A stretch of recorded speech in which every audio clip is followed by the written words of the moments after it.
65 లక్షల మందికి ఉపయోగపడే విధంగా 28 కేటగిరీస్లో వివిధ వర్గాలకి పెన్షన్స్ ఏదైతే ఇస్తున్నారో వాటన్నిటిని కూడా పెంచడం జరిగిందని చెప్పేసి మీ అందరికీ మనం చేస్తా ఉన్నాను. నేను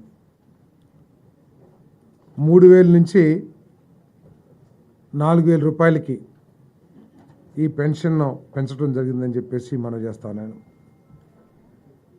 ఏదైతే చంద్రబాబు నాయుడు గారు, పవన్ కళ్యాణ్ గారు, కూటమి నాయకులందరూ కూడా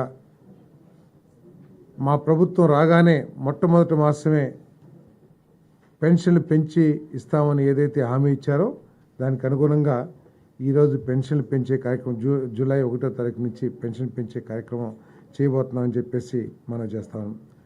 దాదాపు 65 లక్షల మందికి 65.3 లక్షల మందికి ఈ పెంపుదల మూలంగా లబ్ధి చేకూరుతుందని చెప్పేసి కూడా మీ అందరికీ మనం చేస్తాను. ఇక్కడ ఆలోచించాల్సింది ఏంటంటే పోయిన ప్రభుత్వం 1,000 రూపాయలు పెంచడానికి 4 సంవత్సరాలు తీసుకుంటే ఈరోజు చంద్రబాబు నాయుడు గారి నాయకత్వంలోని ప్రభుత్వం 1,000 రూపాయలు పెంచడానికి కేవలం ఒక 10-15 రోజులు మాత్రమే తీసుకోవటం దీంట్లో సంతోషించదగ్గ విషయం అని చెప్పేసి కూడా మీ అందరికీ మనం చేస్తాను. ఈ పెన్షన్ని జూలై 1వ తారీఖున సచివాలయం స్టాఫ్తో ఇంటింటికి ప్రతి ఇంటికి తీసుకువెళ్ళి ఉదయం 6 గంటల నుంచి సాయంత్రం లోపల ఇవన్నీ కూడా పెన్షన్ అన్నింటినీ కూడా పెన్షన్దారుల చేతిలో పెడతామని చెప్పి డిస్ట్రిబ్యూట్ చేస్తామని చెప్పేసి కూడా సవినీయంగా మనం చేస్తామని నేను